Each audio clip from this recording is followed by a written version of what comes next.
ఆడితే కదా ప్రయోజనం. స్నేహితులారా, ప్రేయర్ చేసుకుందాం. పరిశుద్ధుడా నీకు వందనాలు, స్తోత్రాలు ప్రభువా. ఇదిగో ఈ సమయంలో నాయన అయా నాయన బెస్ట్ ఫ్రెండ్ కోసం నాయన చూడడానికి వెళ్తున్నాం అయా. మెసేజ్లో మీరు ఉండండి, మీ నామాన్ని మహింపరచుకోండి అయా. నా తండ్రి నాయన లూదియ హృదయం తిరిగినట్లు ప్రభువా. ఇదిగో నా తండ్రి నాయన ఈ వాక్యం వింటున్న వారి హృదయాలు తెరవబడాలి. యేసుక్రీస్తు నామములో అద్భుతం జరగాలి, ఆశ్చర్యకార్యాలు జరగాలి ప్రభువా. నా తండ్రి లైవ్లో ఉన్న వారిని దీవించండి నాయన, విశేషంగా ఆశీర్వదించండి. అలాగే వీడియో చూస్తున్న వారిని ఆశీర్వదించండి ప్రభు, అభిషేకించండి. వాక్యము నా తండ్రి ఒక కృపా వాక్యంగా వారి హృదయాల్లో నాటబడాలా యేసుక్రీస్తు శక్తి కలిగిన నామంలో. అద్భుతాలు ఆశ్చర్యకార్యాలు జరగండి, జరిగించండి ప్రభు. అయా నువ్వు తప్ప వేరే దేవుడు లేడు, నువ్వు తప్ప వేరే దైవం లేదు నాయన. ఇప్పుడు నీ కుమారులు మీరు ముట్టండి నాయన, నీ కుమార్తెలు మీరు ముట్టమని అడుగుచున్నాను నాయన. కృంగిపోయే స్థితిలో నాయన, ఎవరితో ఏమి చెప్పుకోవాలో తెలియని స్థితిలో అయా, మనుషుల్ని నమ్మి మోసపోయే స్థితిలో ఉన్న వారికి ఈరోజు మీరు దర్శించండి ప్రభు. ఈ వాక్యం ద్వారా ఆదరణ దయచేయండి. ఈ నామాన్ని మహింపరచుకోమని, ఏం చేయాలో నాయన ఒక మార్గం చూపించమని నాయన, వారితో మీరు మాట్లాడమని నజరేయుడగు యేసుక్రీస్తు శక్తి కలిగిన నామంలో అడిగి బ్రతిమలాడి వేడుకుంటున్నాం మా యొక్క తండ్రి. ఆమేన్, ఆమేన్. స్నేహితులారా, మరి బెస్ట్ ఫ్రెండ్ కోసం ఈరోజు మనము మరి ఈరోజు స్పెషల్ డే కనుక దానికోసమే మనం చూసుకోవాలి కనుక ఈరోజు మరి బెస్ట్ ఫ్రెండ్ కోసం చూద్దాం. మన ఏసై తక్కువ. ఈరోజు చాలామంది వారి స్నేహితులకు పొగిడేస్తారు. అరే నువ్వు లేకపోతే అలా జరిగేది కాదురా, అరే నువ్వు ఉంటే ఆ రోజుల్లో అలా జరుగుండ్రా, లేకపోతే నీ బట్టే ఈరోజు నేను ఇలా క్షేమకరంగా ఉన్నాను, ఈరోజు నీ బట్టే నేను ఇలా ఉన్నాను అలా ఉన్నాను చాలామంది చెప్పుకుంటారు కదా. సో ఈరోజు మరి మన ఏసై కోసం మన తండ్రి అయిన దేవుడు ఏ రీతిగా మన జీవితాలు పనిచేస్తాడో మనం చూద్దాం. అంతేకాదు స్నేహితులారా, బెస్ట్ ఫ్రెండ్ అని అంటే, బెస్ట్ అంటే will and good, will and good అని వస్తుంది. ఫ్రెండ్ అని అంటే helper and supporter, helper and supporter. Friend అనే మీనింగ్, దానికి మీనింగ్ ఏమొస్తుందంటే హెల్పర్ అండ్ సపోర్టర్ అని వస్తుంది. గ్రీక్లో ఎటైరోస్ అనేసి వస్తుంది. ఎటైరోస్, ETAIROS, ఎటైరోస్ అని గ్రీక్లో ఫ్రెండ్కి పిలుస్తారు. మరి కేజేవీలో ఎలా రాస్తారంటే ఫెలో అని కూడా చెప్తారు నార్మల్గా. NIV అదర్స్ అని చెప్పొచ్చు, ఆ రీతిగా వస్తుంటుంది. అయితే స్నేహితులారా, మరి ఫ్రెండ్ ఎందుకు అవసరం అసలు? స్నేహం కావాలా, స్నేహితుడు కావాలా అని చాలామంది ఇన్నర్ ఫీలింగ్. ప్రతి మనిషికి స్నేహితుడు కావాలా, ప్రతి ఒక్క మనిషికి స్నేహితుడు కావాలా. అది ఎలాగా ఏంది అని అంటే, దేని గురించి అని అంటే, స్నేహితుడు కావాలి అని అంటే వారి యొక్క షారోస్ ఏదైతే వాళ్ళు కోల్పోయి ఏదైతే విషయంలో వ్యాధిన పడ్డారో వాటిలో వారికి మరి ఒక స్నేహితుడు కావాలి. అంతేకాదు పర్సనల్ ప్రాబ్లమ్స్ చెప్పుకోవడానికి ఒక స్నేహితుడు కావాలి. తల్లిదండ్రులతో అన్ని ప్రాబ్లమ్స్ చెప్పుకోగలరా, అన్ని విషయాల్లో మరి చెప్పుకోగలరా పేరెంట్స్తో అంటే చెప్పుకోలేరు. అందుకే వారికి ఎవరు కావాలా? ఒక స్నేహితుడు కావాలా. అంతేకాదు ఫ్రెండ్స్, మరి ప్రతి విషయంలో అక్కడికి వెళ్ళాలి, ఇక్కడికి వెళ్ళాలి, ట్రావెల్స్ చేయాలి, ఇది అది చేయాలి అని అన్నప్పుడు మమ్మీ డాడీతో అంత కంఫర్టబుల్ ఉండదు, కానీ స్నేహితులతో చాలా కంఫర్టబుల్గా ఉంటుంది, చాలా హ్యాపీనెస్ ఉంటుంది. ఎందుకంటే మమ్మీ డాడీ ఎప్పుడు కూడా అది చేయకూడదు, ఇది చేయకూడదు, అలా ఉండాలి, ఇలా ఉండాలి అన్నీ చెప్తూ ఉంటారు. కానీ స్నేహితులకైతే అలా చెప్పరు. చక్కగా మరి వారితో ఎంజాయ్ చేయొచ్చు అనమాట. అరే అలా ఇలా అని పర్సనల్గా మరి చక్కగా స్నేహితులు కావాలి ఈ ట్రావెల్ విషయంలో ఎక్కడికి వెళ్తున్నప్పుడు కూడా. అందుకే మనకి స్నేహితులు మనకి అవసరమై ఉన్నారు, స్నేహితులు కావాలి. కానీ ఈ లోకంలో మరి స్నేహితులు ఏ రీతిగా ఉంటారు అని అంటే, వారు దేన్ని చూస్తారు అని అంటే 3 థింగ్స్, బీతో స్టార్ట్ అయ్యే 3 థింగ్స్ మనం చూద్దాం. అదేదయ్యా అని అంటే బ్యూటీ. ఎప్పుడైతే మనకు చూసినప్పుడు మన లుక్ బాగా కనిపించాలో అప్పుడు మనతో స్నేహం చేయడానికి వస్తారు. ఎప్పుడు మనతో స్నేహం చేయడానికి వస్తారంటే లుక్ బాగా కనిపించాలి వాళ్ళకి. మన డ్రెస్ స్టైల్ కానీ, వే ఆఫ్ టాకింగ్ కానీ, మన బిహేవియర్ కానీ వీటన్నిటిలో కొద్దిగా అప్ చేస్తారు. మరి లుక్ బాగుంటే, వారు బ్యూటీగా ఉంటే, హ్యాండ్సమ్గా ఉంటే మనతో స్నేహం చేస్తారు. బైక్ అంటే ఒక వెహికల్, అదేంటంటే ఒక డిగ్నిటీ చూపిస్తుంది అనమాట. బైక్ అనేది ఒక డిగ్నిటీ చూపిస్తుంది. అట్ ద సేమ్ టైం ఆ డిగ్నిటీ చూస్తారు. ఇంకా ఎక్కడికైనా వెళ్ళినా పర్లేదు, బాగా యూజ్ అవుతాడు అన్న ఒక ఇది ఉంటుంది, డిగ్నిటీ కూడా ఉంటుంది. పర్లేదు వీళ్ళు అన్న ఇది. సో బైక్ని చూస్తారు. నెక్స్ట్ బ్యాలెన్స్ చూస్తారు. బ్యాలెన్స్ అంటే మనందరికీ తెలిసిందే, మనీ. మన పర్సులో మనీ ఉంటుంది లేదా, మన ఏటీఎంలో మనీ ఉందా లేదా, ఎక్కడికైనా వెళ్తే వారి కొరకు మనం పే చేస్తున్నామా లేదా, ఇది కావాలి అన్నప్పుడు వారికి ఇస్తున్నామా లేదా, అవి చూస్తారు. సో ఈ 3 థింగ్స్ చూసి మనుషులు ఏం చేస్తారంటే మనతో స్నేహం చేయడానికి చూస్తారు. ఏంటి? Beauty, bike, any vehicle. Bike means any vehicle. Beauty, bike and balance. ఈ 3 థింగ్స్ మనతో మనీ ఉన్నప్పుడు కూడా మనతో స్నేహం చేస్తారు. ఈ 3 థింగ్స్ ఉన్నప్పుడే మనుషులు మనతో స్నేహం చేయడానికి ఇష్టపడతారు. కానీ ఈరోజు ఒక ఆయన స్నేహం చేయడానికి ఆయనకు కొన్ని కావాల క్వాలిఫికేషన్స్. మనిషి మరి స్నేహం చేయడానికి కొన్ని క్వాలిఫికేషన్ ఆయన ఎలా చూసుకుంటున్నారో, మరి ఒక రాజు మనతో స్నేహం చేయాలంటే ఆయనకు కూడా కొన్ని ఉన్నాయి. మనం చూద్దాం. మరి ఒక్కసారి మీ యొక్క పరిశుద్ధ గ్రంథాన్ని మరి సామెతలు 22:11 తీద్దాం. సామెతలు 22:11.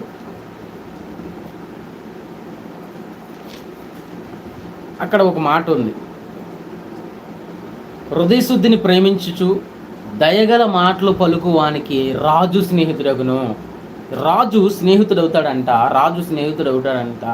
మరి ఎప్పుడు అవుతారు అని అంటే, హృదయశుద్ధిని ప్రేమించుచు దయగల మాటలు పలుకువానికి రాజు స్నేహితుడు. సింపుల్గా ఉంది కదా. రాజు స్నేహితుడు అవుతాడు. ఇంకా దానికి మించి ఇంకేంటి? రాజే స్నేహితుడిగా ఉంటే మనకి ఇంకా ఏం కావాలా? బ్యూటీ కావాలా? వచ్చేస్తుంది. బైక్ కావాలా? వచ్చేస్తుంది. వెహికల్ కావాలన్నా వచ్చేస్తుంది. At the same time purse ఫుల్గా ఉంటుంది, మనీ. ఇంకా దానికి మించి ఇంకేం కావాలా? స్నేహితుడు కావాలి కదా. ఫస్ట్ రాజు స్నేహితుడు కావాలి కదా. అయితే ఆ రాజు మనకు స్నేహితుడు కావాలి అని అంటే అక్కడ ఉన్న ముందు లైన్స్ మనలో ఉండాల. ఏంది అది అని అంటే, హృదయ శుద్ధిని ప్రేమించుచు దయగల మాటలు పలుకువానికి రాజు స్నేహితుడు అవుతాడు. 2 థింగ్స్ మనం ఇక్కడ చూస్తున్నాం. ఏందయ్యా అని అంటే, హృదయ శుద్ధిని ప్రేమించాల. తర్వాత దయగల మాటలు. హృదయ శుద్ధిని ప్రేమించుచు అని అంటే ఏంటి అసలు? హృదయ శుద్ధిని ప్రేమించుచు అని అంటే pure heart. One who loves A pure heart అని ఉంటుంది. మరి గ్రీక్లో మనం చూసాం కదా, హగియా అని కూడా అంటారు. అది హీబ్రూ అనుకుంటుంది, గ్రీక్. హగియా HAGNEIA అనేసి వస్తుంది. అది గ్రీక్ వర్డ్. ప్యూరిటీ కోసం హగ్యా అని వస్తుంది. ఫ్రెండ్ కోసం అక్కడ వేరేది చూస్తాం. గ్రీక్లో హగ్యా అనేసి వస్తుంది, ప్యూరిటీ. అయితే మనము ఆ యొక్క ప్యూరిటీ కోసం మనం మాట్లాడితే, పరిశుద్ధత కొరకు మనం మాట్లాడితే, హృదయ శుద్ధి కోసం మనం మాట్లాడితే, మనం చేసే ప్రతి పని మన హృదయ శుద్ధిని చూపిస్తుంది. అంతేకాదు the way we look, the way we act, మన బిహేవియరు, మన యొక్క మరి మనం ఏ రీతిగా ఉంటున్నాం అనేది ఇతరులు చూసి చెప్పేస్తారు, హృదయ శుద్ధి కలిగి ఉన్నామా లేదా అని చెప్పేసి.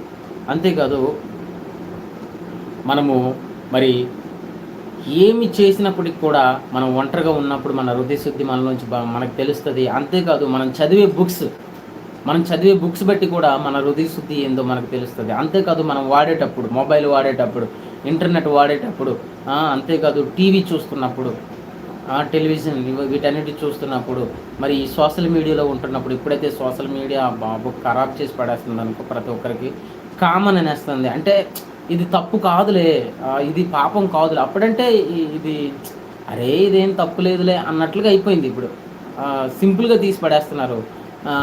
ఒకప్పుడు చాలా భయము, అసలు ఆ బుక్ కానీ లేదా ఆ వీడియో కానీ లేదా ఆ యొక్క మూవీ కానీ, లేకపోతే ఇవన్నీ కూడా ఎలా ఉండేవంటే చాలా భయము ఉండేది. మా చిన్నప్పుడు అయితే ఇంకా అది చేయకూడదు, ఇది చేయకూడదు, అది ఇదని చాలామంది చెప్పేవారు. కానీ ఇప్పుడు రివర్స్లో తయారవుతున్నారు. అది చేస్తే తప్పేముంది, ఇది చేస్తే తప్పేముంది అని ఎగురుతున్నారు. స్నేహితులారా, హృదయ శుద్ధిని బయట పెట్టేవి ఇవే. మన ప్రవర్తన, మనము మరి ఏ రీతిగా మనం యాక్టివ్గా ఉన్నాము, మనం చేసే బిహేవియర్, మనం చదివే బుక్స్, మనం చూసే మొబైల్, ఇంటర్నెట్, వీటన్నిటిని బట్టి మన హృదయ శుద్ధి ఎంత స్థాయిలో ఉంది, లేదా మనము హృదయ శుద్ధి ఎంతవరకు ఉంది ఏమి అనేది ఈజీగా తెలుస్తుంది. మరి బైబిల్లో ఒక వ్యక్తి ఉన్నాడు, ఆయన వండర్ఫుల్ వ్యక్తి. ఆయన ఒకసారి మరి బైబిల్లో ఒక వ్యక్తి కోసం మనం చూడాలి. దానియేలు గ్రంథం, దానియేలు 1వ అధ్యాయము 8వ వచనం ఒకసారి తిరిగేద్దాం. దానియేలు దానియేలు 1వ అధ్యాయము 8వ వచనంలో ఒకసారి చూద్దాం. మరి దానియేలు ఏం చేశాడు, అతను హృదయశుద్ధి ఎలా కనిపెట్టుకున్నాడు, ఆయన హృదయశుద్ధిని ఏ రీతిగా దేవుని ముందు కనపరుచుకున్నాడు అనేది మనం చూద్దాం. ఇక్కడ చూడండి, 8వ వచనం నేను చదువుతున్నాను మీ కొరకు. రాజు భుజించు భోజనమును పానము చేయు ద్రాక్షరసమును పుచ్చుకొని తన్ను అపవిత్రపరుచుకోనకూడదని దానియేలు ఉద్దేశించి తాను అపవిత్రుడు కాకుండానట్లు వాటిని పుచ్చుకొనకుండా సెలవుని నపుంసకుల అధిపతిని వేడుకొనగా. అంటే యాక్చువల్గా ఇక్కడ ఏం జరిగింది అని అంటే, మరి మనకు తెలుసు, బబులోను వారు వచ్చి మరి నెబుకద్నెజరు రాజ్యంలో మరి బబులోను వాళ్ళు వచ్చి ఏం చేశారు, బబులోను వారు నెబుకద్నెజరు తరపు నుంచి వచ్చి మరి యూదుల పైన దండయాత్ర చేసి మరి విజయాన్ని గెలిచారు. వాళ్ళు గెలిచిన తర్వాత అక్కడున్న మంచి యవ్వనస్తుల్ని, శ్రేష్టమైన యవ్వనస్తుల్ని వారికి బానిస కింద వారి యొక్క సైన్యంలో చేర్పించుకోవడానికి మరి ఆ యవ్వనస్తుల్ని తీసుకొని వెళ్ళారు. ఎవరు? నెబుకద్నెజరు రాజు, మరి బబులోను వారు. వీళ్ళు ఏం చేశారు అని అంటే, మరి మంచి యవ్వనస్తుల్ని తీసుకెళ్తే దాంట్లో ఒక వ్యక్తి దానియేలు. అయితే మరి ఈ సైనికులని కింద తయారు చేయాలి అంటే కండలు పిసుకు గట్ట బాగా పెరగాలి కనుక వారికి చక్కటి ఫుడ్ ఇచ్చేవారు, మాంసాహారం ఇచ్చేవారు, చక్కగా పానం ఇచ్చేవారు. వారు బలిష్ఠులుగా తయారవడానికి. మనకు తెలుసు కదా, ఆర్మీ వాళ్ళకి చక్కగా తినడానికి తిండి మరి అన్ని విషయాల్లో తాగడానికి వీటన్ని చక్కగా ఇస్తారు వాళ్ళకి. ఎందుకు? వాళ్ళు బలిష్టంగా ఉండాలా, అన్ని విషయాల్లో స్టామినా కలిగి ఉండాలా, స్ట్రాంగ్ ఉండాలా అని చెప్పి. అంతేకాదు ఎక్సర్సైజ్ కూడా చేయిస్తారు. అయితే వీళ్ళు కూడా సేమ్ జరుగుతుంది. ఎందుకు? వీళ్ళకి సైనికులుగా తయారు చేయాలి అని చెప్పి మరి నెబుకద్నెజరు రాజు వాళ్ళకి మరి ఈ రీతిగా చెప్పారు, చక్కగా ఆహారం ఇవ్వండి, చక్కగా ఇదని చేయండి. కానీ ఆ ఆహారము ఏం చేసేవారు అని అంటే, యాక్చువల్గా ఎలా వచ్చేది ఆ మాంసం అని అంటే, వారి యొక్క దేవతలకి బలులిచ్చేవారు. వారి యొక్క దేవతలకి బలులిచ్చి ఆ మాంసాన్ని తీసుకొచ్చి మరి వీరి కొరకు పెట్టేవారు. అది ఎవరికి తెలుసు అని అంటే దానియేలుకి తెలుసు. దానియేలుకు తెలిసినప్పుడు ఆ యొక్క ఐడల్ వర్షిప్, ఆ యొక్క విగ్రహారాధన చేసిన ఆ మాంసాన్ని, వాటికి బలిచ్చిన మాంసాన్ని నేను తినకూడదు, ఎందుకంటే నా తండ్రి అయిన దేవుడు తినద్దు అని అన్నాడు అని చెప్పి ఆయన ఏమంటున్నాడంటే 8వ వచనంలో, రాజు భుజించు భోజనమును పానము చేయుటకు ద్రాక్షరసం పుచ్చుకొని. చూడండి, రాజు భుజించిన భోజనం, రాజు ఏదైతే తింటారో మరి అదే ఈ సైనికులకు పెడుతున్నారు.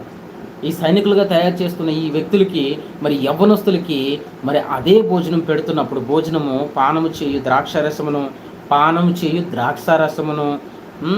పుచ్చుకొని తన్ను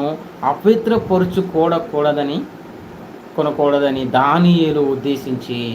చూడండి, ఇప్పుడు దానియేలు ఏం చెప్తున్నాడంటే, ఈ యొక్క మరి రాజు భుజించిన ఆహారము లేదా వారి ఇచ్చిన పానమును నేను అపవిత్రుడిని కాకూడదు అని చెప్పి ఆయన చక్కగా ఒక నిర్ణయాన్ని తీసుకున్నాడు. తాను అపవిత్రుడు కాకుండానట్లు వాటిని పుచ్చుకొనకుండా, అంటే తీసుకోకుండా సెలవమని నపుంసకుల అధిపతి వేడుకున్నాడు. ఆయన ఈ ఆహారం వద్దు, చక్కగా రాజు భోజనం దొరికితే ఎవరైనా వద్దంటారా? రాజు తాగే పానము దొరికితే వద్దంటారా? రాజు ఇచ్చిన ఆహారాన్ని ఎవరైనా వద్దంటారా? మరి ఇంగ్లీష్లో ఇలా ఉంది, Daniel defend in his heart not to defile himself. అంతేకాదు, Daniel did not eat the royal food and wine. Why? Because Daniel know that food not good for him. Before that food has sacrificed to idol worship. Idol worship కి అది sacrifice ఇచ్చారనేసి అతను తినడం మానేశారు. That's why Daniel avoid that food. Daniel avoid చేయడానికి, ఆ food avoid చేయడానికి అదే main reason అంట. ఐడల్ వర్షిప్కి ఇస్తారు, అందుకనేసి ఆ ఫుడ్ని అవాయిడ్ చేశారు. మరి దానియేలు ఎంత గొప్ప నిర్ణయం తీసుకున్నాడండి. ఈ ఆహారం తిని రాజు భుజించు భోజనమును పానమును ద్రాక్షరసమును పుచ్చుకొని తను అపవిత్రపరచుకోకూడదని దానియేలు ఉద్దేశించింది. ఎంత గొప్ప చూడండి. చాలాసార్లు కొన్ని తినకూడదురా బాబు అని అంటే అదే తినడానికి వెళ్తారు, కొన్ని తాగకూడదు అని అంటే అదే తాగుతారు ఎవరొస్తారు, చేయకూడదురా బాబు అంటే అదే చేస్తుంటారు. దానియేలు అయితే చక్కగా రాజు భోజనం వచ్చినప్పుడు రాజు భోజనాన్ని వద్దంటున్నాడు చూడండి. రాజు భోజనం దొరికినప్పుడు, చక్కగా రాజు భోజనము ఆయనకి దొరికినప్పుడు రాజు భోజనం తినట్లేదు ఆయన. రాజు తాగు పానం దొరుకుతుంది, ద్రాక్షారసం దొరుకుతుంది. ఆహా, సూపర్గా తిని సూపర్గా తాగి మంచి బాడీ బిల్డ్ చేసుకోవచ్చు కదా, ఆయన చేసుకోవట్లే. ఆయన అది వద్దు అన్నారు. ఎందుకు అని అంటే అది ఐడల్ వర్షిప్. అందుకే అవాయిడ్ చేశాడు, దాన్ని అవాయిడ్ చేశాడు, వద్దు అన్నాడు అన్నమాట. అది తింటే నేను అపవిత్రుడిని అవుతానేమో. మన జీవితాల్లో ఎప్పుడైనా మనం ఆ రీతిగా ఆలోచిస్తున్నామా? ఇది తాగకూడదు, ఎవరు చెప్పారండి వైన్ తాగకూడదని? బైబిల్ ఎక్కడైనా రాస్తుందా? పాస్టర్ కొడుకులు కూడా చాలామంది ఇది అడుగుతుంటే ఇంకా సంఘం ఏమైపోవాలి? ఏమని అడుగుతున్నారు? వైన్ తాగకూడదని ఎక్కడైనా రాసి పెట్టు ఉందా? వైన్ తాగమనే కదా ఉంది, తాగొద్దని ఎక్కడుందా అనేసి చాలామంది అంటున్నారు. వాళ్ళు ద్రాక్షరసము వైన్ తీసుకొని ద్రాక్షరసం తాగకూడదని ఎక్కడనుందా? లేదా వైన్ తాగకూడదని ఎక్కడనుందా? ఈ యొక్క మందు ఇవన్నీ కూడా తాగకూడదని ఎక్కడనుందా? చెప్పాం కదా లాస్ట్ టైం. బైబిల్లో బ్రష్ చేయాలని ఉందా? లేదా బైబిల్లో ఇలా చేయాలని అలా చేయాలని ఉందా? అవన్నీ రాసుకుంటూ పోయారా? లేదు కదా. అట్ ద సేమ్ టైం మనకంటూ విచక్షణ జ్ఞానం ఇచ్చారు యేసయ్య. ఆ మందు తాగితే ఏమవుతుంది? లివర్ పాడైపోతుంది. ఆ మందు తాగితే ఏమవుతుంది? కిడ్నీలు పాడైపోతున్నాయి, గుండు పాడైపోతుంది. ఆ స్మోకింగ్ ద్వారా, ఆ యొక్క గుట్టకాల ద్వారా, ఆ యొక్క చెడు థింగ్స్ ద్వారా ఏమవుతున్నాయి? శరీరం పాడైపోతుంది. ఒకసారి గవర్నమెంట్ హాస్పిటల్కి వెళ్ళి ఆ యొక్క తాగేవారి జీవితాలు చూస్తే, ఎవరైతే బాగా తాగి అక్కడికి వెళ్ళే వాళ్ళు ఉంటారు కదా, వాళ్ళకి చూడండి కడుపులో ఇటు నుంచి పైపులు పెడుతుంటారు. ఒకసారి మా అన్నకి బాగాలేనప్పుడు ఆయనకి కిడ్నీలో చిన్నగా సమస్య వచ్చినప్పుడు ఆయన దగ్గరికి మరి నేను వెళ్ళినప్పుడు చూస్తుంటే ఒక్కొక్కరు విషయాల్లో బాబు చాలా భయంకరంగా ఉంది, చాలా భయంకరంగా ఉంది, భయంకరమైన స్థితి. గుండెలో ఊపిరి రాక వాళ్ళు ఒకసారి మీరు అక్కడికి వెళ్తే దెబ్బకు తాగడంతా మానేస్తారు.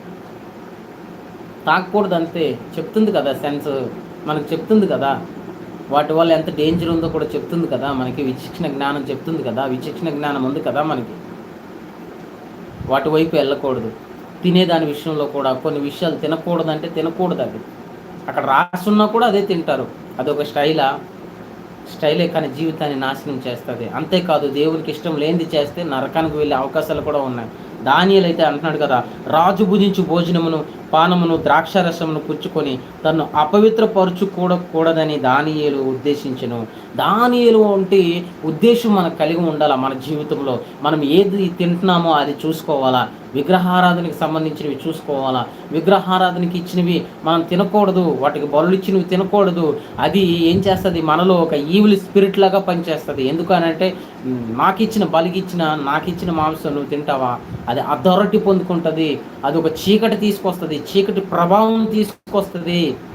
అందుకే దైవ సేవకులు మరి అపోస్తులు, అంతేకాదు ఓల్డ్ టెస్ట్మెంట్లో న్యూ టెస్ట్మెంట్లో రెండిట్లో ఉంది, విగ్రహాలకు బలిచ్చినవి మనము తినకూడదు.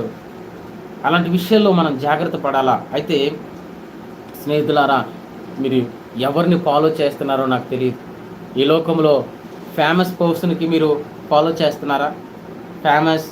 ఫేమస్గా ఉన్న పర్సన్స్కి ఒకరోజు మరి ఒక ఏరియాలో గాస్పల్ మీటింగ్ జరుగుతూ ఉంది. ఒక ఏరియాలో గాస్పల్ మీటింగ్ అనేది జరుగుతున్నప్పుడు ఆ యొక్క ప్రసంగికుడు చక్కగా ప్రసంగిస్తున్నాడు. ఏమని ప్రసంగిస్తున్నాడు అని అంటే, మరి ఇక్కడ దేవుని సన్నిధి ఉంది, ఇదిగో చూడండి, యేసయ్యను నమ్మండి, యేసే నిజ దేవుడు, యేసే నిజ రక్షకుడు, యేసే నిజ స్నేహితుడు అని వీటన్నిటి కోసం చెప్తున్నాడు. రక్షణ కోసం చెప్తున్నాడు. మారు మనసు పొందండి, రక్షణ పొందండి, వీటన్నిటి కోసం చెప్తూ ఉన్న సమయంలో ఒక మంచి సెలబ్రిటీ అక్కడికి వస్తాడనమాట. ఒక ఫేమస్ కలిగిన వ్యక్తి వచ్చినప్పుడు మరి చక్కటి మంచి కారుతో ఆయన స్టేజ్ దగ్గర దాకా వచ్చి ఆగుతాడు. ఆగిన తర్వాత ఈ ప్రజలందరూ ఆ గ్రౌండ్లో ప్రజలందరూ ఆయనకి చూడడం మొదలు పెడతారు. ఆ ప్రజలందరూ ఆయనకి చూడడం మొదలుపెట్టినప్పుడు మరి ఈయన మెసేజ్ కంటే ఎక్కువ మరి ఆయనకే చూడడానికి ఎక్కువ విలువిస్తున్నారన్నమాట. విలువిచ్చిన సమయంలో మరి ఆయన ఏం చేశారు అని అంటే, ఆయన ఒకటి చేశారు. మరి ఆ ఫేమస్ పర్సన్ని స్టేజ్ మీదకి పిలిచిన తర్వాత ఆయన కొన్ని థింగ్స్ మరి ప్రజలతో అడగడం మొదలుపెట్టారు. చూడండి ప్రజలారా, నేను ఒకటి చెప్పాలనుకుంటున్నాను మీకు అని చెప్పి ఆయనకి ఆ గెస్ట్కి కూర్చోబెట్టి లోకంతో లోకం గురించి చెప్తున్నాడు. ఈ లోకానికి మీరు సర్వ్ చేసినప్పుడు, ఈ లోకానికి మీరు ఫాలో చేసినప్పుడు, ఈ లోకానికి మీ స్నేహితుడిగా, ఈ లోకానికి మీరు బానిసలుగా ఉన్నప్పుడు, ఈ లోకము మరి నువ్వు అడిగినప్పుడు, లోకమా నాకు బంగారం ఇస్తావు అని అంటే బంగారం ఇస్తాను అంటదంట. లోకమా నాకు పేరు ప్రతిష్టలు కావాలి అని అంటే పేరు ప్రతిష్టలు నేను ఇస్తాను అని అంటుందంట. లోకమా మరి ఈ లోకంలో నేను పెద్ద బలవంతుడిగా ఉండాలి, లేదా నాకు మంచి పేరు కావాలి, ఇవన్నీ కావాలన్నప్పుడు ఇస్తాను అంట. మేడం మిద్దులు కావాలి, ఇస్తాను అని అంటుంది. అన్నీ అంటది. లాస్ట్కి మరి లోకమా మరి నేను చనిపోయినప్పుడు నాకేం చేస్తావు అని అంటే, నీకోసం మట్టి ఉంది కదా, మట్టిలో దాచిపెడతలే అని అంట. లోకం ఏంటంటదంట, నీకోసం మట్టి ఉంది కదా, ఈ మట్టిలో నిన్ను దాచిపెడతాను అని అంటదంట. డస్ట్ ఉంది కదా, డస్ట్లో నేను పెట్టేస్తాను, ఇంకా ఏమీ ప్రాబ్లం లేదు అని అంటదంట.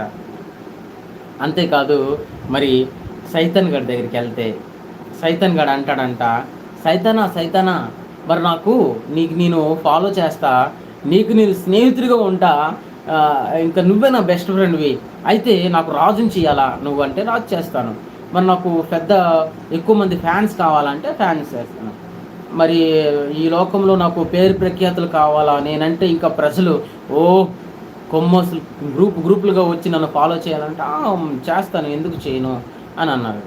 అయితే బంగారం కావాలి, వెండి కావాలి, బంగ్లాలు కావాలి, ఇవన్నీ కావాలన్నప్పుడు ఖచ్చితంగా ఇస్తాను అనేసి అంటుందంట. పదవులు కావాలంటే ఖచ్చితంగా నీకు ఇస్తాను అని అన్నప్పుడు ఓకే. ఫైనల్గా ఆయన అంటాడంట, మరి సైతానా మరి నేను చనిపోయినప్పుడు నన్ను ఎక్కడ తీసుకెళ్తావు, ఏం చేస్తావు అని అంటే, ఏం చేస్తావు అని అంటే ఆయన అంటాడు కదా, అరే యార్ నీకెందుకు, నాకంటూ ఒక పెద్ద లోకం ఉంది, నాకంటూ ఒక రాజ్యం ఉంది, ఆ రాజ్యంలో నీకు తీసుకెళ్తాను అని అంటాడంట. ఆయన రాజ్యం ఏంది, నరకం. ఆయన రాజ్యం ఏంది, నరకం. ఆయన అక్కడ తీసుకెళ్తాడంట. సూపర్ కదా, సూపర్. ఈ లోకంలో చాలామంది అలాగే రగిలిపోయి అనుకొని చాలా ఏసలు వేస్తుంటారు, వాళ్ళు ఫాలో చేస్తుంటారు,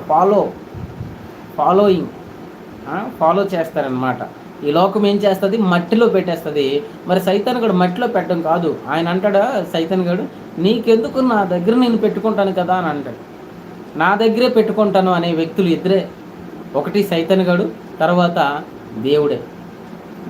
అయితే యేసయ్య దగ్గరికి వెళ్ళి ఒక వ్యక్తి అన్నాడంట, అయ్యా నేను ఫాలో చేస్తాను, నిన్ను మరి నా బెస్ట్ ఫ్రెండ్గా నేను పెట్టుకుంటాను యేసయ్య, మరి నాకు ఈ లోకంలో శాంతి సమాధానం కావాలంటే ఇస్తాను, మరి ఐశ్వర్యం కావాలంటే ఇస్తాను, ఎందుకంటే నా ఐశ్వర్యంతోనే నీ యొక్క ప్రతి అవసరత నేను తీరుస్తాను. ఫిలిపియన్స్ 4:19 చెప్తున్నట్లుగా సమస్తం ఇస్తాను, నీ కొరకు ఆకాశ మరి ద్వారాలు తెరుస్తాను, ఎందుకంటే నన్ను ప్రేమించే వారిని నేను ఆస్తికర్తలుగా చేస్తాను అంటున్నాడు కనుక నిన్ను ఐశ్వర్యంతో నింపుతాను, ఆశీర్వదిస్తాను, అభిషేకిస్తాను, నీకు ఇంకేం కావాలంటే మరి ఇల్లు కావాలి, ఇల్లు బంగ్లా ఏదైనా కావాలన్నా ఇవన్నీ కూడా నేను ఇస్తాను నాన్న, నీకు సంతోషం ఇస్తా, సమాధానం ఇస్తా, ఓకే ఇవన్నీ బాగానే ఉన్నాయి, నాకు ఫేమ్ కావాలా, ఫేమ్ ఇస్తాను, అన్నీ ఇస్తాను.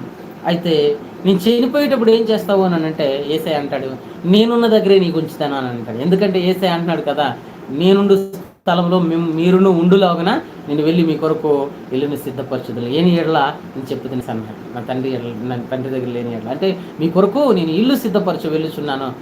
ఎంత గొప్ప మాట, నాతో పాటు మీరు ఉండులాగున యేసయ్య దగ్గర ఉండడానికి. అంటే యేసయ్య ఎక్కడ ఉంటారు, పరలోకంలో ఉంటారు. చూడండి 3 థింగ్స్ మనం చూసాము. ఒకటి వరల్డ్, ఈ లోకం ఏం చేస్తుంది, ఈ లోకాన్ని ఫాలో చేసావా, ఈ లోకస్తుల్లాగా జీవించావా, రే వాడు అలా చేస్తున్నాడు రా, వీళ్ళు ఇలాగా వాళ్ళలాగా మనం ఉండాలా, చూడండి రా వాళ్ళు ఎంత బాగున్నారు, ఎంత ఎదిగిపోతున్నారు, ఎంత సూపర్గా ఉన్నారు, వాళ్ళలాగా మనం జీవించాలా, వాళ్ళలాగానే మనము ఇది చేయాలి అది చేయాలని లోకస్తులను చూసి లోకస్తుల్లాగా జీవిస్తావా, చనిపోయేటప్పుడు ఏమిస్తుంది, లోకం మట్టిలో పెట్టుకుంటుంది. లేదు, సైతానికి నమ్మేవారు చాలామంది విగ్రహారాధన ఆరాధన నువ్వు చేసుకొని నిజమైన దేవుణ్ణి విడిచిపెట్టి సృష్టించిన సృష్టికర్తను విడిచిపెట్టి ఈ సృష్టికర్తను నువ్వు చూసుకుని ఈ సృష్టిని మరి చూసుకుని సృష్టిని ఆరాధిస్తే, ఈ యొక్క మరి సైతాన్ గడిని స్తుతిస్తే, సైతాన్ గడికి నువ్వు మార్గం మరి ఆయనకి నువ్వు ఫాలో చేస్తే ఆడు ఇస్తాడు, ఆడు ఆశీర్వదిస్తాడు. ఆశీర్వదించడం అంటే ఏటూ లేదు, వాడు ఆశీర్వదిస్తాడు. ఎందుకంటే వాడికి కొన్ని శక్తులు ఉన్నాయి, వాడు ఆశీర్వదిస్తాడు, నిన్ను ఒక ఫేమ్గా పర్సన్గా చేస్తాడు, మరి గొప్పగా చేస్తాడు. ఎందుకనంటే డీజే దినకరణ గారి దగ్గరికి కూడా వెళ్ళి, ఇగో నాకు ఫాలో చెయ్యి, నీకు నేను సమస్తం నేను ఇస్తాను, గొప్ప ప్రవక్తగా మార్చేస్తాను అని అన్నాడు ఆయన. అంతేకాదు యేసయ్య దగ్గరికి వెళ్ళి, యేసయ్య కూడా దగ్గరికి వదలలేదు. మత్తయి మార్కుల్లో చూస్తే 4వ అధ్యాయంలో ఉంటుంది, ఏమని ఆయన ఏమంటున్నాడంటే, మరి ఇగో నేను ఇలాగా మరి నన్ను ఫాలో చేయి, నాకు మొక్కుని ఎడల ఈ లోకాన్ని అంతటిని నీకు ఇచ్చేస్తా, ఈ రాజ్యం యొక్క మహిమను నీకు ఇచ్చేస్తాను అని అంటాడు సైతాన్ గాడు. లాస్ట్కి చనిపోయినప్పుడు ఎక్కడ తీసుకెళ్తాడంటే నరకానికి తీసుకెళ్తాడంట. అయితే సైతాన్ అప్పో అని అంటాడు యేసయ్య. అలా మనం ఈ రోజుల్లో చెప్పాలా. అట్ ద సేమ్ టైం యేసయ్య దగ్గరికి వెళ్ళి, యేసయ్య నీకు ఫాలో చేస్తానయ్యా, నిన్ను నమ్ముకుంటాను, నువ్వే నా బెస్ట్ ఫ్రెండ్ అని అంటే నువ్వు చనిపోయేటప్పుడు యేసయ్య దగ్గరికి వెళ్తావు. మరి ఆ సెలబ్రిటీ ఏమన్నాడో తెలుసా? ఆ ఫేమస్ పర్సన్ ఏమన్నారో తెలుసా? నాకు యేసయ్య కావాలా, ఈ లోకం వద్దు, మరి ఈ సైతాన్ గడు వద్దు, కానీ నాకు యేసయ్య కావాలా అని ఒప్పుకున్నాడు. ఈరోజు మరి దానియేలు ద్వారా మనం తెలుసుకున్నాం కదా కొన్ని విషయాలు. మన జీవితంలో కూడా మనము దేన్ని ఫాలో చేస్తున్నాం? ఈ లోకస్తులకు చూడండి, వాళ్ళు అలా చేస్తున్నా ఇలా చేస్తున్నా, వారికి ఫాలో చేస్తున్నామా? లేదా సైతాన్ గడు ఏంటంటే అలా గుడికి వెళ్ళాలా, ఈ గుడికి వెళ్ళాలి, ఈరోజు ఆ గుడికి వెళ్ళాలా, ఈరోజు ఈ గుడికి వెళ్ళాలా, ఆ రోజు ఆ గుడికి వెళ్ళాలా అని చెప్పి ఆ గుళ్ళ అది దానికి దీనికి చుట్టూ నువ్వు తిరుగుతున్నావా?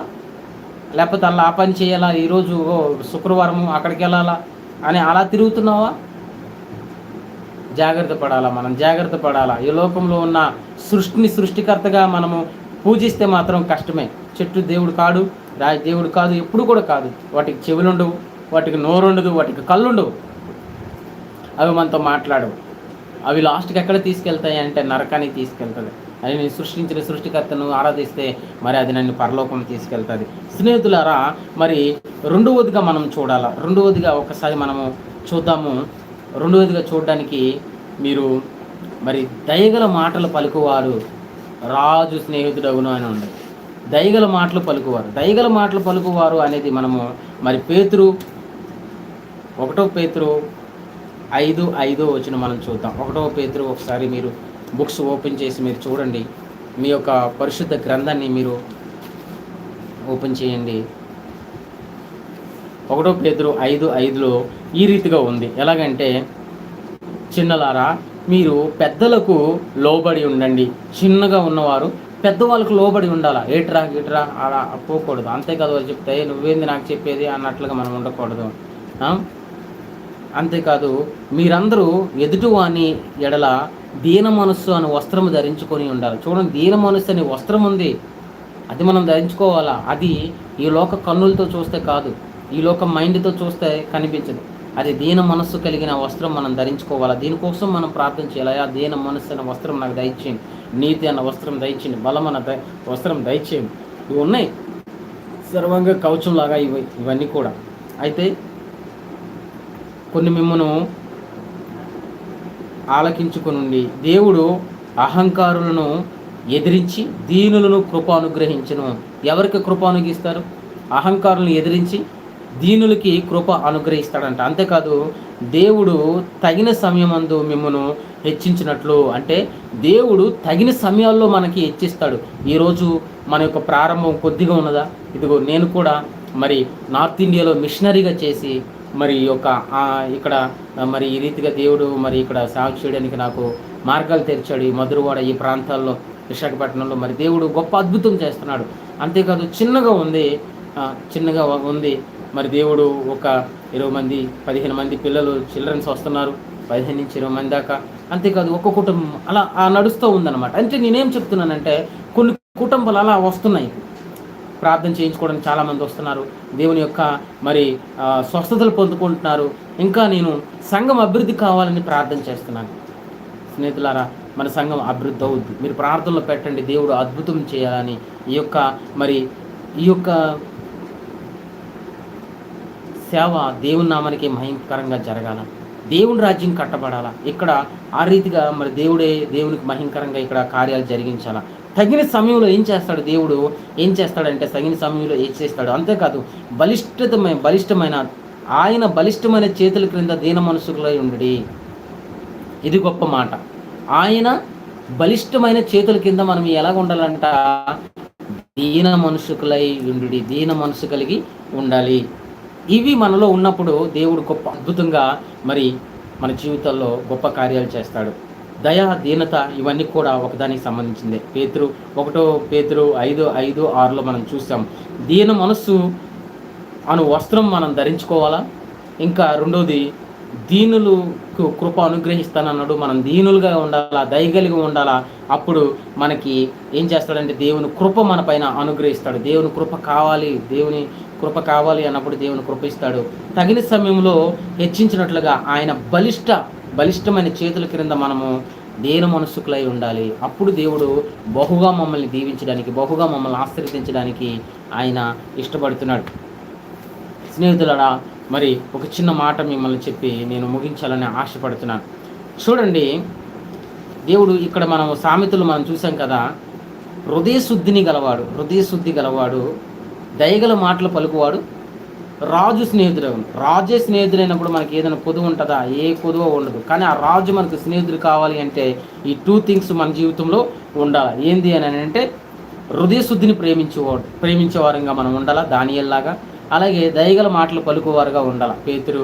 ఇంకా చాలామంది ఉన్నాయి. ఈ మోసే గారు ఇజ్రాయేల్ ప్రజలకి కష్టం వచ్చినప్పుడు, అయ్యా నన్ను చంపేయండి కానీ వారికి మాత్రం మేలు చేయండి అని మోసే గారు ఎన్నోసార్లు అంటున్నారు. వాళ్ళకి చంపేస్తాను, వాళ్ళు తిరగబడుతున్నారు, సొనుక్కుంటున్నారు, వాళ్ళని చంపేస్తానంటే నన్ను ముందు చంపేసి తర్వాత మీరు వారిని చంపండి అని. ఎంత దయగల వ్యక్తి ఆయన, ఎంత దయం ఆయనలో మనం చూడగలము. అయితే ఆయన బలిష్ట చేతుల కింద మనం ఉన్నప్పుడే మనకి ఆయన ఆశీర్వాదాలు, ఆయన కృప, ఆయన ఒక మెండైన గొప్ప అద్భుతాలు మన జీవితంలో జరుగుతాయి. స్నేహితులారా, చివరిగా చిన్నగా ఒక ఎగ్జాంపుల్ చెప్పాలనుకుంటున్నాను. ఒక రాజు ఒక 10 ఎకరాల స్థలంలో ఒక 10 ఎకరాల స్థలంలో చాలా గదులుగా నియమించి, ఇంకంతేకాదు మధ్యలో చాలా డబ్బుని పెట్టాడు. ఒక గదిలో పోతే చాలా ధనం ఉంటుంది, ఇంకొక గదిలో పోతే వజ్రాలు ఉంటాయి, ఇంకొక గదిలో పోతే మరి విలువైన వస్తువులు ఉంటాయి, ఇంకొక గదిలో పోతే బ్యూటీకి కావాల్సిన మంచి మంచి క్రీమ్స్ ఉంటాయి, ఇంకొక గదిలో పోతే విలువైన వస్త్రాలు ఉంటాయి, ఇంకొక గదిలో పోతే విలువైన సువాసనతో కూడిన సెంట్ ఉంటుంది, ఇంకొక గదిలో పోతే అలాగా మనుషులకు కావలసిన సమస్తం ఆ యొక్క 10 ఎకరాల్లో పెద్ద పెద్ద బిల్డింగ్లు కట్టి ఆ దీంట్లో ఉంచారు. ఫస్ట్ ఫ్లోర్, సెకండ్ ఫ్లోర్ అలా పెట్టి మరి ఉంచారు. ఉంచిన సమయంలో ప్రజలందరికీ ఇదిగో రేపు 10 o'clock మేము ఆ యొక్క ఇది మేము ఓపెన్ చేస్తున్నాము, ఆ గేట్లు మేము ఓపెన్ చేస్తున్నాము, మీకు ఏం కావాలో అవన్నీ కూడా మీరు ఉదయం 10 నుంచి ఈవినింగ్ మరి 4 లోపు 5 లోపు మీరు బయటకు వచ్చేయాలా, 5 తర్వాత మేము క్లోజ్ చేసేస్తాము, లోపల ఎవరున్నా మేము చంపేస్తాము అని అంటారు. ఎంత టైం ఇచ్చారు వాళ్ళకి?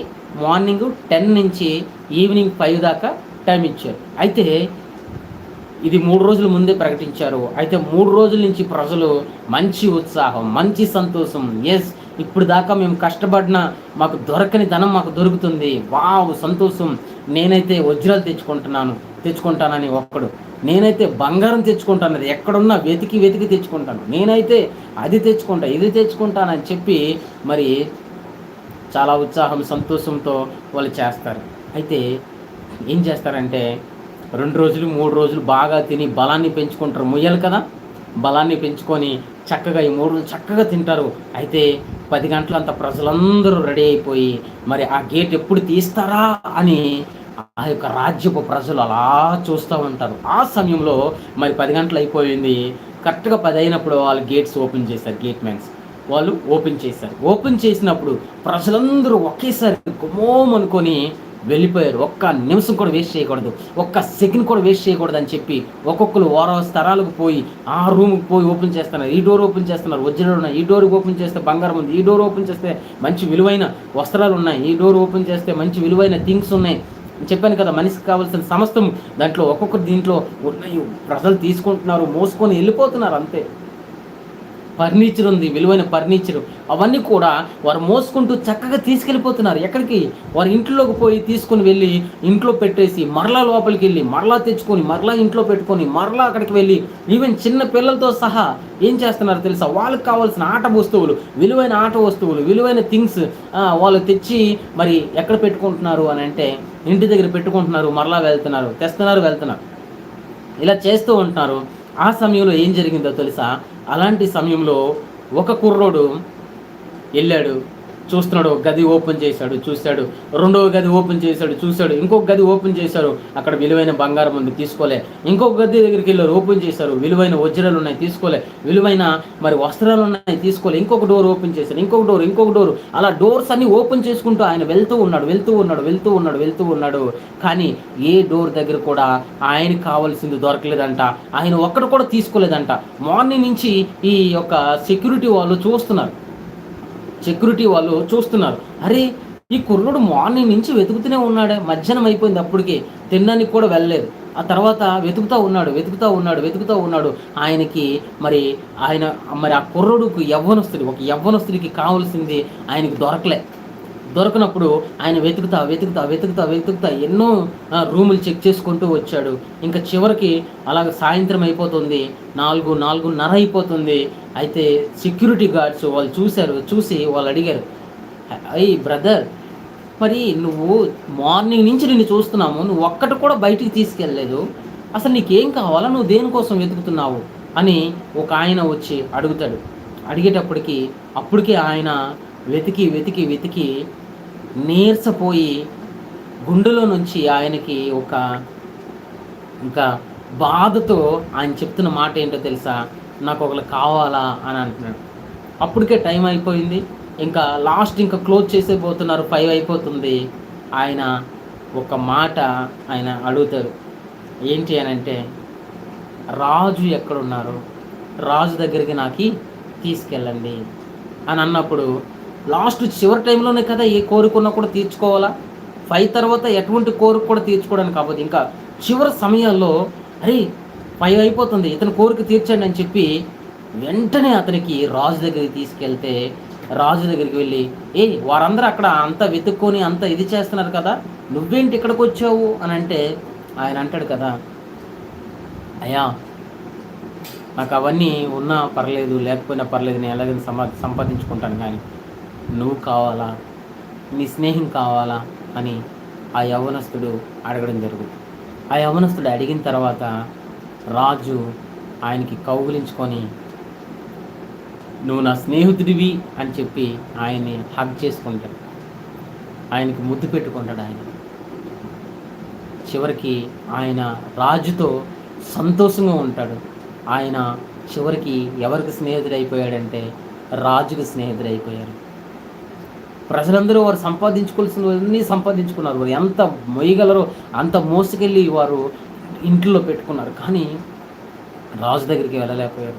ఆయన మాత్రం రాజు దగ్గరికి పోయి, రాజు నువ్వు నాకు స్నేహితుడిగా ఉండాలా, అదే నా కోరిక, నాకు ఇంకేం అవసరం లేదు కానీ అనేసి ఆ బొట్టలు చెప్పిన మాటల మీద మరి ఆయన అయితే ఒక్కడు కూడా తీసుకోలేదు. మీరు కావాలని ఇక్కడికి వెతుకుతున్నాడు తెల్లవారి నుంచి, మేము అడిగితే ఇప్పుడు చెప్తే ఇక్కడ తీసుకొచ్చామని అన్నప్పుడు ఆయన ఎంతో సంతోషించి కౌగులించుకొని, నువ్వు నా స్నేహితుడివి అని చెప్పి ఆయన అంగీకరించడం, ఆయన ముద్దు పెట్టుకోవడం జరిగింది.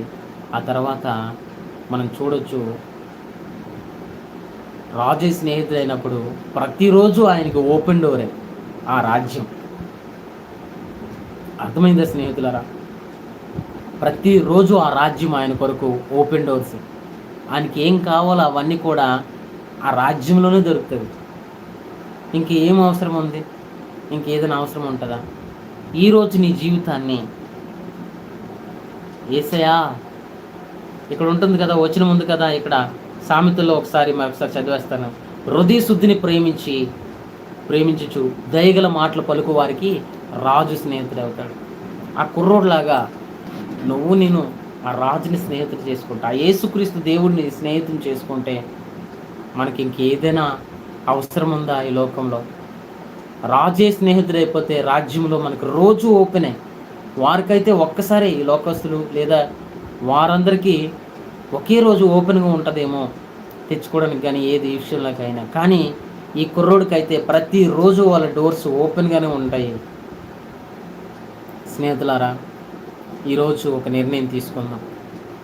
నాకు ఆ రాజు స్నేహితుడు అవ్వాలా, ఆ రాజు స్నేహితుడిగా ఉండాలా, నాకు ఆ యేసుక్రీస్తే నాకు రాజుగా ఉండాలా, నా స్నేహితుడిగా, నా బెస్ట్ ఫ్రెండ్గా ఈరోజు నేను అంగీకరిస్తున్నాను నోటుతో ఒప్పుకోండి. ఈ వాక్యం వింటున్న మీరు మరి ఈరోజు ఒప్పుకోండి నోటుతో, యేసయ్యా నువ్వు నా బెస్ట్ ఫ్రెండ్ అయ్యా, ఇదిగో ఈ రోజు నుంచి నా హృదయంలోకి రండి, ఈ రోజు నుంచి నాకు బెస్ట్ ఫ్రెండ్గా ఉండండి, బెస్ట్ ఫ్రెండ్గా ఉండండి అని అడగండి. ఎవరైతే ఒంటరిగా ఉంటున్నారో, కాలేజీల్లో, హాస్టల్లో, మరి ఇంట్ల దగ్గర, ఊర్లో, ఆ సిటీల్లో నాకు ఎవరు మంచి స్నేహితులు లేరు అని అంటున్నారా? యేసయ్యని బెస్ట్ ఫ్రెండ్ చేసుకోండి. ఆకాశ ధననిధులు మీ కొరకు తెరవబడతాయి. గొప్ప అద్భుతాలు జరగబోతాయి మీ జీవితాల్లో. మీకు అసాధ్యమైనది ఏది ఉండదు. యేసయ్య స్నేహితుడిగా ఉంటే యేసయ్య యొక్క స్వాస్థ్యమంతా మందే. ఎప్పుడు కావాలంటే అప్పుడు దేవుడు తగిన సమయంలో అన్నీ సమకూర్చేస్తాడు. ఆయన దేవదూతలు మన కొరకు పనిచేస్తాయి, మన కొరకు, మన కుటుంబం కొరకు పనిచేస్తాయి. ప్రతి డేంజర్ నుంచి ఆయన మమ్మల్ని కాపాడుతాడు. ఏ వ్యాధి తాకడానికి లేదు, ఏ శాతపడి శక్తులు, ఏ శుద్ర శక్తులు తాకవు. ఏ దురాత్మ వచ్చి తాకడానికి భయపడుతుంది. ఎందుకంటే నువ్వు దేవుని యొక్క స్నేహితుడివి, దేవుని యొక్క స్నేహితుడివి. యేసయ్యా, ఈరోజు నా హృదయంలోకి రండయ్యా నాకు స్నేహితుడిగా, ఈరోజు నాకు ఉండండయ్యా అని అడుగుదామా. యేసయ్యా, యేసయ్యా నాకు స్నేహితుడిగా ఉండండి, నాకు స్నేహితుడిగా ఉండండి ప్రభువా. Thank you Jesus, thank you Jesus. నోటుతో పలికిన ఎడల యేసు మీకు స్నేహితుడిగా ఉండాలనుకోండి. ఈరోజు హృదయ శుద్ధిని ప్రేమించండి. పరిశుద్ధమైన జీవితం మీ జీవితాల్లో ఉండాలి. హృదయ శుద్ధిని ప్రేమించండి. దయగల మాటలు మీ నోటి నుంచి రానివ్వండి. అప్పుడే యేసయ్య మీకు స్నేహితుడిగా ఉంటాడు. మీ స్నేహితుడు యేసయ్య అని చెప్పడానికి ఈ రెండు చూసిన తర్వాత నిజమే యేసయ్య మీకు స్నేహితుడిగా ఉన్నాడు అని తెలుస్తుంది బయటికి. ప్రార్థించేద్దామా. మహాపరిశుద్ధుడా యేసయ్య, వందనాలు, స్తోత్రాలయ్యా. నీకు లెక్కలేని కృతజ్ఞతాస్తుతులు, స్తోత్రాలు. నీ సజీవ రెక్కల క్రింద నన్ను భద్రపరచండి. కావాల్సిన శక్తి, బలము, ధైర్యం మాకు దయచేయండి అయ్యా. ఇదిగో మా సంఘాలకి స్నేహితుడిగా ఉండండి అయ్యా. మా సంఘంలో ఉన్న ప్రతి కుటుంబానికి స్నేహితుడిగా ఉండండి నాయన. మాకున్న మా కుటుంబాలకి, నీ సంఘానికి, నీ సేవకులకి అయ్యా నా తండ్రి, మేము ఎవరి కోసమైతే ప్రార్థన చేస్తున్నాం వారందరికీ మీరు స్నేహితులుగా ఉండండి. నువ్వే నిజమైన స్నేహితుడివి నాయన. ఈ లోకానికి వచ్చి మా కొరకు ఆ సిలువలో నీ పరిశుద్ధ రక్తాన్ని ఇచ్చావు, మా కొరకు చనిపోయావు నాయన. ఈ స్నేహితుడి కొరకు, నిజమైన స్నేహితుడు వారి స్నేహం కొరకు ప్రాణం ఇస్తాడు ప్రభువా. అది నువ్వే చేసావు, ఇంకెవరు చేయలేదు నాయన ఈ లోకంలో అయ్యా. ఎవరో బెస్ట్ ఫ్రెండ్స్ అని కొంతమంది చనిపోయి ఉంటారు, కానీ నాయన యేసయ్య, కానీ నువ్వైతే పరిశుద్ధుడివి, మా కొరకు దేవుడివి నాయనా. నా తండ్రి, ఈ లోకాన్ని సృష్టించిన సృష్టికర్త, సార్వభౌముడా, మా కొరకు చనిపోయిన యేసుని వందనాలు. ఆ దివి నుండి భూమికి దిగి మా కొరకు నా తండ్రి ఆ సిలువలో వేలాడిన యేసుని వందనాలయ్యా. నాయన నీ కృప మా పైన ఉంచండి. నీ బలిష్ట హస్తాల కింద నాయన ప్రతి దినము మనం దీన మనసు కలిగి, దయగలిగి మేము జీవించాలా. ఈ కృపను మేము అనుభవించాలా ప్రభువా. ఇదిగో ఈ వాక్యం వింటున్న ప్రతి ఒక్కరిని మీరు దీవించి ఆస్వాదించమని, వారికి స్నేహితులుగా మీరే ఉండమని, సకల మహిమ, ఘనత, ప్రభావాలు నీకు మాత్రమే చెల్లించుకుంటున్నాను. అసలు యేసుక్రీస్తు శక్తి కలిగిన నామంలో అడిగి బ్రతిమలడి వేడుకుంటున్నాం మా యొక్క తండ్రి. ఆమేన్.